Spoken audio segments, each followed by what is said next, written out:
Welcome back to the channel, guys. My name is Joseph, and today we got 5 advanced tips for Outriders. Especially if you've beaten the main campaign and you've began to do your expeditions, this should be helpful for you in the end game to create builds or just have easier progress overall. Let's get right into them.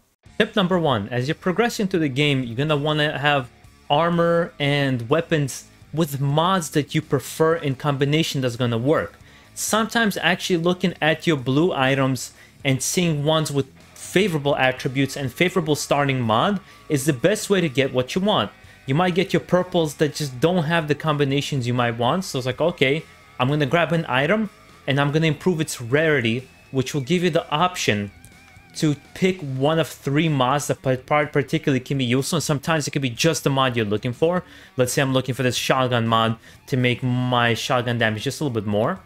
And from that point on, I can just mod the other one out. So I have 2 favorable mods in a piece of armor that's really going to be in exactly what I'm looking for, versus trying to wait for that purple mod that's going to have at least 1 mod that's in my favor and then be able to switch the other one out.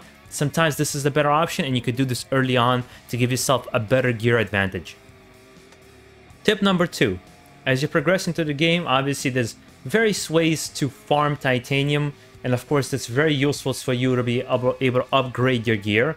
However, when you get to the end game, titanium farming is not as necessary anymore, just because you can actually buy titanium with scrap automatically from Bailey.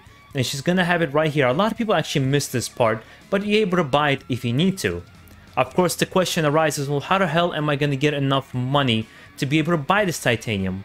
Again, if you farm easier expeditions and you get your drop pod resources, you'll be able to sell those drop pod resources to Tiago right here, which is going to give you a whole lot of cash. Like, let's say if I sell all of my drop pod resources, it just gives you an idea how much I would get for 11,000 right there. It'd be over 800,000, and then I could just buy my titanium whenever I need it from Tiago or even Bailey.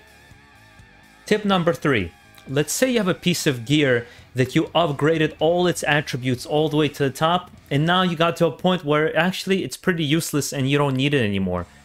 Try not to sell this item. As a matter of fact, disassemble it. You can see this item, I have everything maxed out here, and obviously you can see by the shards that I've used. We are going to mark this gun right here, and I'm going to disassemble it, and now pay attention to the bottom right corner. I'm going to get all of that back right here. So remember to do that with any items that you've upgraded all its attributes. Remember, you can get all your shards back. You don't have to lose them if you sell them to one of the merchants. Tip number 4. Now, I know a lot of people are grinding still their world tiers and trying to progress all the way to 15. And it's actually a nice way to open up a couple of free legendaries as you progress through the world tiers. However, keep in mind that the level cap for the enemies once you get to world tier 15 is going to be 42, so your gear is going to stop at level 42, which basically becomes useless once you get to expeditions 9 and above. Let me show you right here. Once you get to any expedition here, enemies are going to be at much higher levels, which is equivalent to right here. Tier number 9 is already above world tier 15. Your chances for legendary are actually much higher, and as well as obviously everything else, you will be getting drop pod resources. So I think world tiers after tier 9 in the expeditions basically become pretty useless unless you're trying to farm for a couple of legendaries here and there.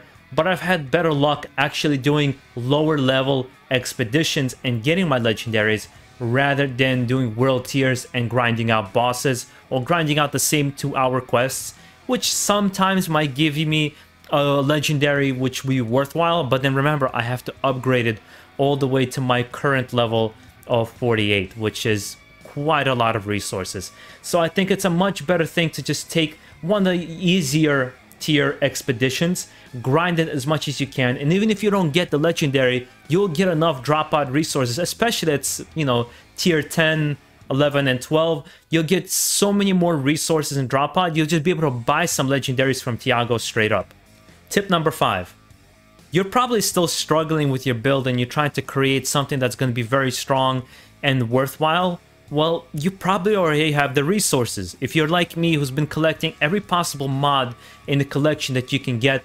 For example, I have every single tier 1 and most of tier 2 and only a couple tier 3 here. But if you've been like me and you've been collecting these guys, you actually have already the resources that you need to create pretty strong builds. You just have to combine them correctly. And I discovered that by not having any amazing gear. For example, this cap right here, Legendary Sergio's Beret, I got at the very end maybe an hour ago. Everything else here is compiled from tier 1 and tier 2 mods, and that's what's been helping me actually progress through most of the tiers and the expeditions. The idea here is you already have the resources for the right mod. It comes down to a proper skill tree, proper playstyle, and of course equipping enough mods, whether they be aggressive in terms of attacking or defensive for survivability, something like this where I release a freeze trap at 30% health or below. Things like that that will really change how strong your build is versus just automatically getting the tier 3 mods. Now of course I'm not saying tier 3 mods are not useful. They're super useful and they'll make your builds even easier, but you first have to get those legendary items to get those tier 3 mods. Which brings me back to a point where the only place I think World Tier 15 could be still quite useful in grinding out world tiers or grinding up bosses in the regular game, it would be for those weapon mods and those gear mods that potentially you can put on your builds. But I found it to be, again, a little bit easier doing it with just easier expeditions where I've been getting a lot more legendaries there. And there you go. Those are the 5 tips I have for you that are for more advanced players who are into the end game and expeditions. And hopefully that was useful to you. Anybody who's watching this video and you have something to add, I would love to hear down below what kinds of things you would say be useful for anybody who's just got to expeditions and trying to progress in the game to create a better build or get to the eye of the storm. And again, I also want to apologize to all you guys. I haven't been posting as as consistently as I usually have, as I'm going to be moving from one apartment to another, and the past couple of weeks has been a little bit crazy. By next week, I'll be on regular schedule doing 1 video at the very minimum per day, focusing a lot on Outriders, and once actually Returnal comes out, and I'm going to be focusing on that as well a lot, and other games are going to be coming out. I would love to hear from you guys what kind of games you'd be interested to see on this channel. And guys, to make sure you enjoy the rest of your day, enjoy grinding some in Outriders, or if you're beating the main campaign, I just start playing with my Pyromancer, and I'm almost at the point where my Trickster is at top performance, so to say. Guys, enjoy the rest of your day. Peace out.